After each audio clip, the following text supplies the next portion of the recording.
حضور علیہ السلام سے جب پوچھا گیا کہ حضور سب سے بڑا گناہ کون سا ہے، تو آقا کریم علیہ السلام نے فرمایا کہ سب سے بڑا گناہ یہ ہے کہ ان تجعل للہ ندا،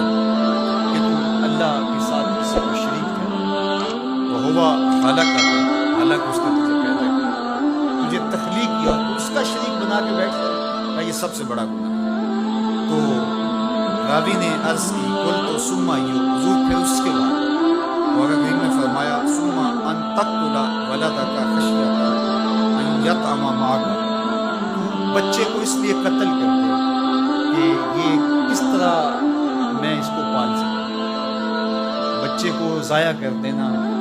اس کو قتل کر دینا۔ اللہ فرماتا ہے نحن نرزقکم وإیاہم، ہم تمہیں بھی رزق دیتے ہیں ان کو بھی دیتے ہیں۔ تیسری بات حضور نے فرمایا ان تزانی بحلیلۃ جارک، آپ ہمسائے کی بیوی کے ساتھ بدکاری کریں، تو یہ بڑے گناہوں میں سے۔ ہمسایہ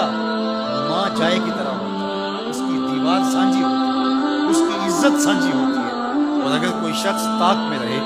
اور ہمسایوں کے گھر گھس کے ان کی آبروریزی کرتے ہیں، تو یہ تین بڑے گناہ جو ہیں ان میں سے ایک بڑا گناہ اللہ کے محبوب علیہ السلام نے ارشاد فرمایا۔ حضرت عبداللہ ابن مسعود رضی اللہ تعالیٰ عنہ سے یہ روایت مروی ہے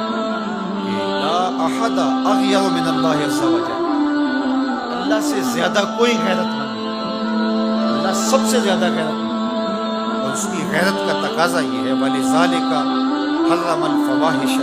مَا ظَهَرَ مِنْهَا وَمَا بَطَنَ، کہ اس نے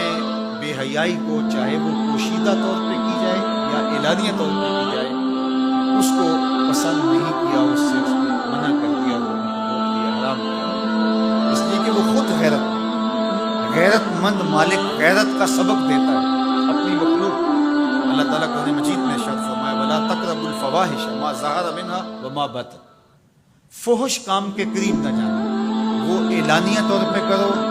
یا وہ مخفی طور پہ۔ تو مفسرین نے لکھا کہ جو بدکاری ہے وہ مخفی فحش ہے، اور شراب نوشی یہ اعلانیہ فحش ہے۔ شراب نوش جو ہے وہ چھپ نہیں سکتا، بدکار بعض اوقات ایک مدت کے لیے چھپ جاتا ہے، لیکن یہ بات ذہن میں رکھیے کہ جو بدکار ہے وہ دنیا کے اوپر رسوا ضرور ہوتا ہے، اس کے چہرے کا نور چھین لیا جاتا ہے اور اس کے اوپر مصیبتیں مسلط کر دی جاتی ہیں، اور اللہ کے قہر و غضب کا شکار ہوتا ہے، اس کی دعائیں قبول نہیں ہوتی، نیک لوگوں کی دعاؤں سے اس کا حصہ نکال لیا جاتا ہے، لیکن بہرحال ایک مدت کے لیے چھپ جاتا ہے۔ لیکن شرابی اپنے جرم کو نہیں چھپا پاتا، تو کہا کہ جو مخفی جرم ہے وہ بدکاری ہے، اور جو ارشاد فرمایا قرآن نے کہ جو ظاہر جرم ہے اس سے مراد جو ہے وہ الخمر ہے، شراب، اور ہر نشہ دینے والی چیز سے حرام کی حرمت ہے، کل مسکر خمر وکل خمر حرام، فرمایا ہر نشہ آور چیز شراب ہے اور ہر شراب حرام ہے۔ اب یہاں بھی لوگ دلیلیں لے کے بیٹھ جاتے ہیں،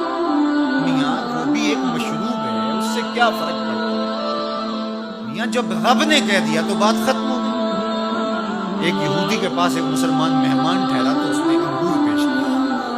تو اس نے بڑے شوق سے لیا، تو تھوڑی دیر کے بعد وہ شراب لے آیا،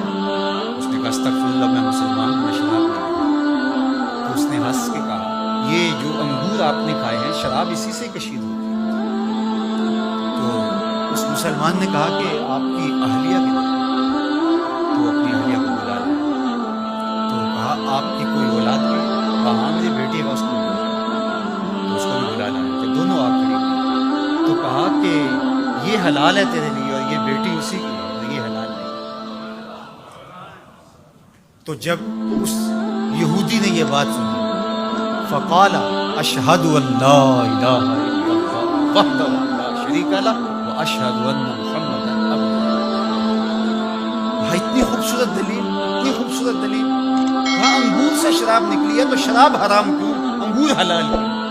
تو کہا مجھے یہ بتاؤ کہ تمہاری بیوی تمہارے لیے حلال ہے، تمہاری بیٹی تمہارے لیے حلال ہے، کہا بات سمجھ۔ تو میرے رب نے بعض کا تو اس کی حکمتیں ہمارے علم میں نہیں ہوتی،